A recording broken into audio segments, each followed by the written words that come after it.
مرحبا بكم مجددا مشاهدينا ولكل من التحق بنا اللحظة ضمن غرفة الأخبار.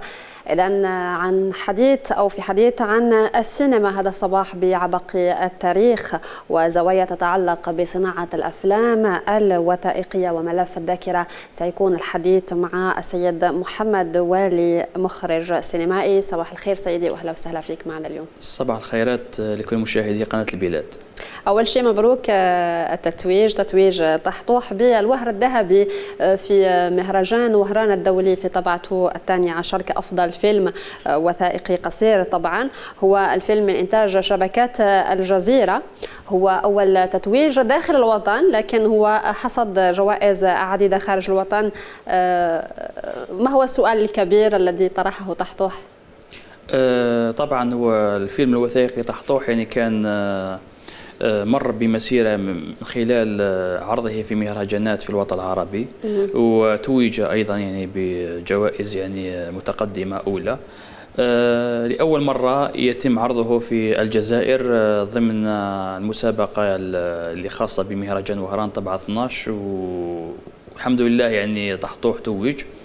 السؤال يعني اللي يطرحه يعني فيلم طحطوح، اكيد انا حبيت استدعي الذاكره من خلال هذه الشخصيه. نعم. شخصيه طحطوح، لأن الجزائريين كما هو معروف انه هجروا قراهم مرتين، مره من خلال المستعمر الفرنسي الغاشم اللي حاول انه يهجر الجزائريين ويروحوا للمحتشدات، ومره في العشريه السوداء يعني بفعل تدهور الحاله الامنيه انه هناك من ترك قراهم من اجل الحفاظ على انفسهم. لكن طحطوح الامر مختلف، انه حاول لا يترك قريته، لأن قريته تمثل له الكثير، تمثل له ذكرياته، تمثل له الطفولة اللي عاشها، تمثل له الأرض اللي تربى فيها. فأنا حبيت نمرر هذه الرسالة بأن الجزائريين تمسكوا بأرضهم في مختلف الحقب الزمنية، وخاصة أنه ممكن احنا نعرفوا باللي هناك موجة مثلا هجرة أو كذا، لكن هناك موجة أخرى أنه كاين جزائريين تمسكوا بالأرض يعني بالغالي وبالنفيس.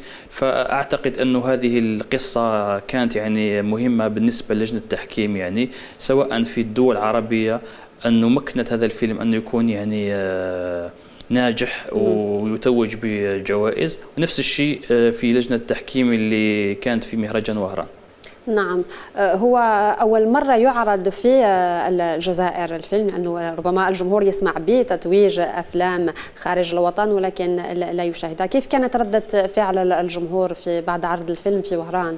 في وهران هو رد فعل الجمهور كان مختلف عن باقي الدول العربية، لأنه في وهران أنا أعتقد أنه فيلم طحطوح لامسهم كثيرا، لأنه كان يعبر عنهم، يعبر عن القصص حتى هم اللي عاشوها، خاصة في حتى جمهور وهران يعني عانى الأمرين يعني من خلال تدهور الحالة الأمنية وفقد الكثير من الأشخاص وفقد كثير من الرموز في وهران. حسوا بأنه طحطوح هو هذاك الخزانة اللي تحتوي على ذاكرتهم كوهرانيين وحتى كجزائريين يعني. فنظن باللي فيلم طحطوح لمسهم كثيرا، لأنه فيلم طحطوح هو نحن، فيلم طحطوح هو يعبر عن ذاكرتنا كجزائريين من أجل أنه نحافظوا على على هذه الذاكرة عن طريق أفلام يعني تجسد قصصنا احنا كجزائريين.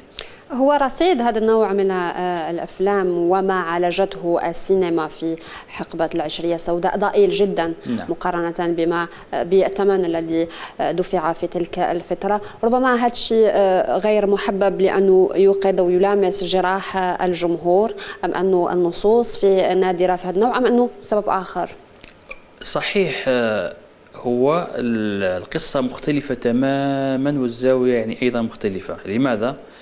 لأنه احنا لم نتعرض للفقد الجسدي، احنا تعرضنا للفقد المعنوي اللي لامس اللي تعرض له كل جزائري لما تفقد المنزل، لما تفقد الذكريات، لما تفقد طفولتك أين تربيت. فأعتقد أنه هذا الأمر عاشوه كل الجزائريين يعني، لأنه هذا فقد من نوع آخر. كثير الناس يعرفوا باللي فقدنا أرواح، لكن أيضا فقدنا منازل، فقدنا قرى، والقرى اليوم هي شاهدة على، سواء شاهدة على تجبر الاستعمار الفرنسي، اللي ما زالت اليوم هذه القرى يعني موجودة يعني في الجبال، موجودة يعني في كثير من المناطق، ونفس الشيء في العشرية السوداء. طبعا الأرض كانت دوما مخيال تشكل ملهمة للمخرجين وحتى كتاب السيناريوهات، وشكلت أيضا مخيال الذاكرة لا سيما بعد الاستقلال، أين كانت السينما اتسمت بالنضج الفني. طيب سيدي، تتويج الفيلم، قلنا أنه تحتوح توج بجوائز خارج الوطن، مهرجان الإسماعيلية سنة 2023، وأيضا بالقاهرة. نعم، وأيضا في لبنان، في بيروت أيضا. في بيروت، وآخر تتويج هو في وهران. في وهران. هو تتويج الأفلام بالجوائز، الأفلام السينمائية، هو معيار لنجاح السينما في بلد ما نقدر نقوله، أم هو تتويج شخصي فقط؟ لا، شوفي، أنا نظن باللي تتويج أفلامنا احنا في المهرجانات، أعتقد أنه هو يعني انتصار للسينما الجزائرية، وانتصار أيضا للسينما الوثائقية. لماذا؟ لأنه التتويج نقدر نقول باللي أنه استطعنا أنه نوصل قصصنا للعالم، خاصة لما نقولوا احنا باللي السينما هي لغة عالمية، يعني من المفروض أنه العالم كله يفهمها. فنقدر نقولوا باللي احنا استطعنا أن نجسد قصصنا بأدوات سينمائية تخلي العالم يلمس قصصنا ويتأثر بها ويعيشها ويتعرف عليها. فنظن باللي نجحنا في استخدام الأدوات السينمائية، أنه أفلامنا اليوم قادرة تعبر الجزائر ويفهمها الآخر. أنا نظن باللي هذا تتويج للجزائر. ثاني شيء تتويج شخصي، أنا دائما نقول باللي القصص هي التي توجت، موش المخرج محمد والي والله كذا يعني. هو في حضرتك رصيد لا بأس به من الأفلام، في ربما العرس الشاوي، عبد القادر علولة، مسرح الناس، واشتغلت أيضا في سينما الثورة. نعم. هذا يقودني لسؤال تقييمك لواقع السينما الثورة اليوم. هل ما زال الفيلم الثوري يلعب دوره في الحفاظ على الذاكرة الوطنية مثل ما كان مباشرة بعد الاستقلال؟ لأنه بعد الاستقلال كانت ثلة من المخرجين، محمد الخضر حمينة، واللي وصلت للعالمية مسلسل وقائع سنوات الجمر، بمعنى أنه علاقة الجيل الجديد من المخرجين ارتباطهم بالثورة كيف هو؟ احنا كشباب او كمخرجين شباب ايضا احنا امتداد للجيل القديم. نعم. يعني احنا لسنا استثناء، خاصة انه نتشارك احنا والجيل القديم هذا الزخم الثوري اللي منيت به الجزائر، انه احنا عندنا رصيد ثوري كبير. هذا الرصيد الثوري كما الهم السابقين ايضا احنا الهمنا، خاصة انه صحيح ممكن التحديات تتغير، لكن أعتقد أن الذاكرة يعني ملف يعني ثابت يعني في وجدان كل جزائري. يعني ما زالت الذاكرة الوطنية مسكونة في كل جزائري، وما زالت ملهمة. وهذا إن دل عن شيء يدل أن الأفلام الثورية والأفلام التاريخية الآن ما زالت تلقى تلك المشاهدات وتلقى الشغف لدى العائلات الجزائرية أو العالم. يعني الآن لو كان مثلا نشوفوا مثلا المنصات العالمية، أهم الأفلام والمسلسلات مشاهدة هي الأفلام التاريخية اللي مثلا جسد حوادث معينة، ثورات معينة، انتصارات معينة في كل بلد. وهذا أيضا يعني سلاح ناعم لكل بلد أنه يحاول أنه يوثق هذه الإنجازات وهذه الأحداث وهذه البطولات بطرق يعني مختلفة، سواء تعلق الأمر بالسينما الروائية أو السينما الوثائقية. ممكن إحنا عندنا إشكالية مثلا إحنا كرواد أو كمشتغلي على السينما الوثائقية، دائما نقول أن السينما الوثائقية الابن غير المدلل للأفلام. وفي اهتمام على حساب اهتمام على حساب الأفلام الروائية. الأفلام الروائية أنها تستدعي هي يعني جديرة أنها مثلا تستدعي الأضواء، عكس ممكن السينما الوثائقية اللي نظن باللي هي أيضا مهمة. لماذا؟ مهمة لأنه احنا نطرق لقصص حقيقية خام. لما المشاهد يشوف مثلا قصة تحتوح، فتحتوح هذا شخصية حقيقية، ولما يتأثر المشاهد راح يتأثر من خلال شخصية حقيقية، يعني ما فيهاش وسيط. الوسيط هو الممثل اللي مثلا اللي موجود في السينما الروائية. فنظن باللي احنا ما زالت اليوم الذاكره مغريه للشباب ومغريه لنا احنا كجزائريين انه ننبش في تاريخنا، لانه انا نظن باللي التاريخ وزخمه بالمقارنه بما انجز ما زلنا نقدر نديروا الكثير يعني. طيب انت قلت انه الافلام الوثائقيه ربما في اهتمام للافلام الروائيه على حساب الافلام الوثائقيه، هنا انت كمخرج وش هي الادوات السينمائيه اللي ممكن توظيفها او كيف يمكن استخدام الادوات السينمائيه لاستقطاب الجمهور لهذا الجنس السينمائي؟ والله احنا الان في السينما الوثائقيه نحاول ان نستخدم ما تستخدمه السينما الروائية من ناحية المعدات ومن ناحية الأجهزة وما توصلت له يعني السينما من تطور. يعني نحاول نوظفوا نجاح السينما الروائية عن طريق مثل الوثائقيات. الوثائقيات الآن احنا أيضا احنا ولينا نستخدم الدراما في الوثائقيات من أجل أن تكون مثلا هناك أيضا حبكة في الوثائقي مثل ما هي موجودة في الفيلم الروائي. أيوة. حبينا أنه مثلا حتى وتعود القصة عادية، لكن احنا في صناعتنا للسينما او الافلام الوثائقيه ما نخلوهاش عاديه، نوظفوا هذيك الادوات، نحاولوا نستدعيوا المشاعر، نستدعيوا مثلا الحبكه، انه كيفاش نرويو او نسرد القصه في الوثائقيه من اجل انه الان صحيح انه الاجيال تغيرت ونمط المشاهده ايضا يعني تغير وتطور وذائقه المشاهدين يعني في تزايد، بحكم انه مثلا الان العالم اصبح مفتوح، الفيلم موجود في التلفزيون، موجود في قاعات السينما، وموجود ايضا في المنصات. فنظن بلي اليوم المشاهد ذكي، وهذا الذكاء لازم يقابله صناعة حقيقية أنه تحترم هذا المشاهد باش الفيلم نتاعك ما يكونش ممل. احنا مثلا نعطيك مثال عادة الأفلام الوثائقية يقول لك باللي مشاهداتها يعني متوسطة. احنا الحمد لله وصلنا ببعض الأفلام، مثلا أنا خدمت على الفيلم الشاوي، فيلم الشاوي الآن راه في اليوتيوب أكثر من 2 مليون مشاهدة. يعني ولا هو وحلقة في الدراما أو في الفيلم السينمائي تقريبا نفس الشيء. يعني ممكن هناك بعض المسلسلات أو الأفلام تلقاها في اليوتيوب مليون مشاهدة. اليوم أيضا فيلم وثائقي فيلم العرس الشاوي فيه 2 مليون مشاهدة. طبعا التوثيق السينمائي هو ايضا فعل ابداعي. هو الكتابه في سينما الثوره، النصوص يمكن هناك في نصوص تستحق ان تترجم الى افلام، ام نقدر نقولوا انه في ازمه كتابه في هذا المجال؟ انا اعتقد انه صحيح انه هناك افلام هناك قصص كثيره تستحق ان تكون افلام سينمائيه، وتستحق ايضا ان تكون افلام وثائقيه، ولما لا مسلسلات. احنا عادة لما الواحد يحاول انه يستدعي افلام ومسلسلات الثورة، احنا نروحوا نلعبوا على المضمون ونلعبوا على الحصان الرابح.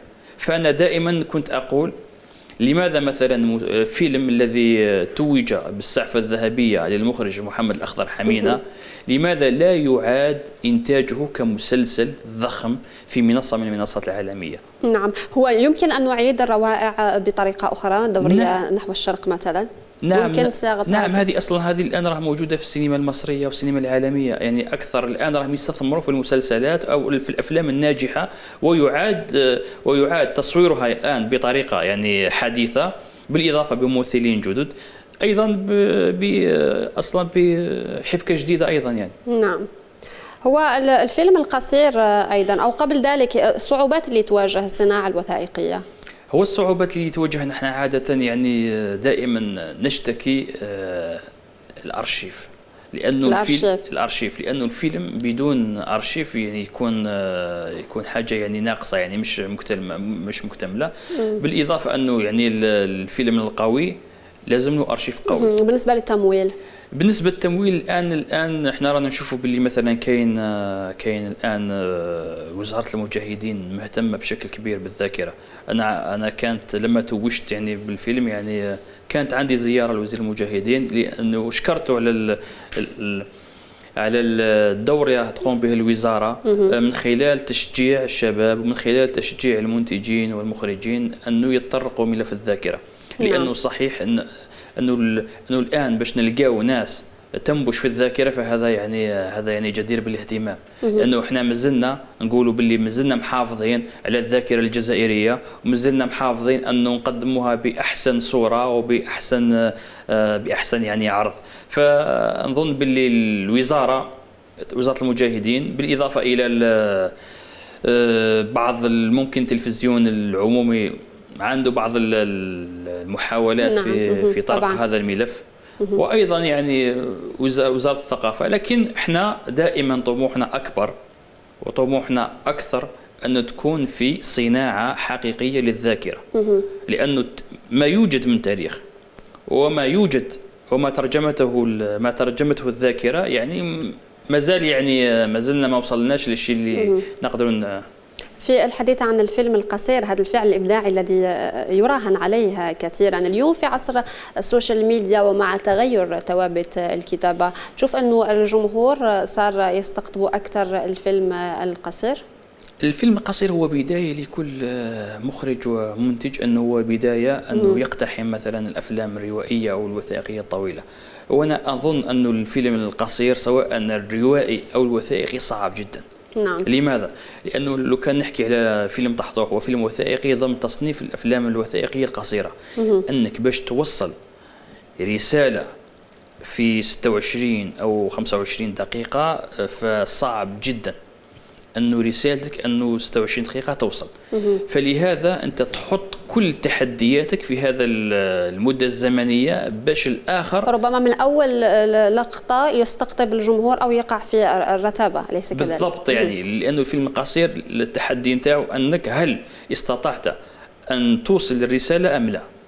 لأنه لو كان فيلم طويل أنت عندك وقت، عندك ساعة، عندك 90 دقيقة، تستطيع أن تلعب مثلا في هذه المدة الزمنية وتستطيع أن تتحدث عن كل شيء تريده. أما 26 دقيقة فنظن من التحديات اللي نشوفوها في الفيلم القصير. يعني هي بالنسبة لي ثقافة اللجوء إلى قاعات السينما بعد الاستقلال، كان 450 تقريبا قاعة سينما بعد الاستقلال، اليوم عدد قاعات السينما يعد على الأصابع رغم جهود الدولة في إعادة إحياء الصناعة السينماتوغرافية، وهذا التزام من السيد رئيس الجمهورية. اليوم كيف ربما نعمل على إعادة إحياء هذه الثقافة، لا سيما بعد إطراء قانون السينما أقول، وأيضا إعادة فتح الصندوق الوطني لدعم السينما في إطار قانون المالية ل 2025؟ هي قاعة السينما يعني معضلة كبيرة، يعني خاصة منذ الألفية كانت معضلة كبيرة. كيف يستطيع الجمهور الجزائري أن يعود لقاعة السينما، وكيف تفتح قاعة السينما؟ لأنه قاعة السينما يعني مرتبطة أيضا بالإنتاج السينمائي يعني الدوري، مرتبطة أيضا يعني بهل يوجد إنتاج أو لا. أنا نظن اليوم أنا وقعنا في تحدي كبير، وقعنا في مفترق الطرق. الآن آليات المشاهدات بدلت، دوك احنا تقريبا كل الدول الآن بدأت تلجأ إلى المنصات. دوك احنا كجزائريين هل نستثمر في منصات رقمية للبث أم نعود للخلف إلى قاعات العرض؟ هناك مثلا الجيل اللي مولود في 2001 هذا ما دخلش السينما، ما دخلش قاعة السينما. لكن السينما ربما قاعة السينما يبقى لها أي سحر خاص، يبقى لها سحر ممكن على الناس اللي دخلوها قبل، سواء يعني هذا صحيح مازال محافظ هذا السحر. أما هذا الجيل الجديد أنا نظن الآن علينا أن نفكر، خاصة ما دام القضية هي فيه استثمار وما دام القضية هي قضية صناعة، هل نستثمر الآن في إعادة القاعة العرض أم نستثمر في منصات الآن تكون مثلا منافسة لمنصات مثلا كبيرة؟ مثلا الآن كاين منصات مثل في دول الخليج الآن صرفت عليها ملايير الدولارات. يعني مش ملايين، ملايير الدولارات من أجل أنه تستحوذ على كل ما ينتج في العالم. فالآن نظن بلي هذا تحدي على الوزارة أن تعي هذا الأمر وأن تقرر أيضا. لأنه حتى اليوم احنا مثل الفنان الجزائري اليوم مثلا الإنتاج فيما يخص الأفلام أو المسلسلات قصير. لهذا وزارة الثقافة لا تكفي، يجب أن تكون هناك روافد أخرى تحرك الفعل الفني. نعم، القطاع الخاص، الاستثمار طبعا، الاستثمار زائد أيضا التلفزيون. التلفزيون أيضا عنده دور كبير، أنه مثلا يساهم في الحركية هذه تاع الإنتاج المسلسلات، لأنه 3 مسلسلات مثلا في السنة أو 5 مسلسلات غير كافية تماما، لأنه المسلسل يخدم الفيلم والفيلم يخدم المسلسل، يعني هذا يخلي السوق تتحرك أكثر يعني. زائد إقناع القطاع الخاص أنه يستثمر في هذا المجال. صحيح الآن هناك قاعدة قانونية الآن يعني تم يعني إطلاقها، يعني موجودة سواء في قانون الفنان أو قانون السينماتوغرافية أو قانون الاستثمار. الآن على الوزارة فقط، يعني احنا مش دائما ما نحملوش كل شيء الوزارة. طبعا الوزارة فقط تهيئ البيئة وتخلي الصناعة تمشي وحدها آليا، لأنه المستثمر إذا وجد أنه هذه الصناعة فيها مردود أكيد راح يستثمر وراح يمشي فيها، خاصة أنه هذا الاستثمار عنده طابع خاص، يعني مش مثل الاستثمارات الأخرى يعني. حتى الإنتاج هو على حد سواء الأفلام الوثائقية أم الروائية هو مناسبات نوعا ما، لا سيما في السينما الثورة. بالضبط. احنا الان احنا نتمنوا انه هذه الانتاجات يعني ما تكونش مناسباتيه، لانه الان كل الدول العالم الان تتنافس من يروي قصصه بمرويته الوطنيه. احنا دائما نقول احنا الجزائريين لازم نروي قصصنا ونمتلك المرويه الوطنيه، يعني احنا كيفاش يشوفنا الاخر، احنا اللي نقرروا، موش المنصات مثلا العالميه انه تشتغل لك على فيلم ثوري أنت أصلا تتفاجئ هل هذه ثورتك أو لا. نعم. وهذا حصل في دول كثيرة. حصل مثلا مؤخرا في السعودية عملوا مثلا فيلم تاع الماعز تاع اللي دار ضجة كبيرة، هذاك اللي يسيء على حسب السعوديين للمملكة. فالآن يعني أنا لا أنتظر الآن المنصات الأخرى تقتحم مجالي الفني وأنا يعني أشتغل في ردود الأفعال. فلازم أنا نكون كجزائري أو كوزارة أو كدولة أني نصنع أفلامي بطريقتي ونصنع أفلامي بمرويتي الوطنية اللي نشوفها أنايا. هو كاين دعم كبير طبعا من وزارة الثقافة في دعم المشاريع الفنية السينمائية. ممكن نقولوا أنه سندخل نحو مرحلة جديدة في السينما، أو نحن أمام استفاقة السينما في الجزائر؟ هي ضرورة حتمية أن نستفيق الآن، لأنه الآن احنا السينما هذه بالنسبة لنا أداة. هو في إرادة سياسية للنهوض بالقطاع؟ بالتأكيد في إرادة سياسية، خاصة أنه مؤخرا تم إطلاق مناقصة وطنية من أجل إنجاز فيلم الأمير عبد القادر. يعني وهذا أمر محبب جدا، لأنه هذه مناقصة طبعا دولية. يعني ما هيش يعني مناقصة تشارك فيها يعني جميع مثلا المؤسسات العالمية اللي عندها باع في الصناعة السينماتوغرافية. هذا أمر مهم، أنه مثلا أنه فيلم مثل فيلم أمير عبد القادر أنه ينجز بطرق أو بأدوات عالمية وممثلين عالميين، مثل ما حصل في الرسالة، مثل ما حصل في فيلم عمر المختار وما إلى ذلك. الآن لما نفكروا ليبيا نفكروا عمر المختار. نعم. لأنه السينما صحيح هي ذاكرة وهي أيضا يعني قوة. الآن عمر المختار يعني بالرغم أنه احنا عندنا في الجزائر يعني كثير من عمر المختار، يعني نتمنى أنه هذا الفيلم يكون أيضا نقلة لشخصيات أخرى أيضا تستحق.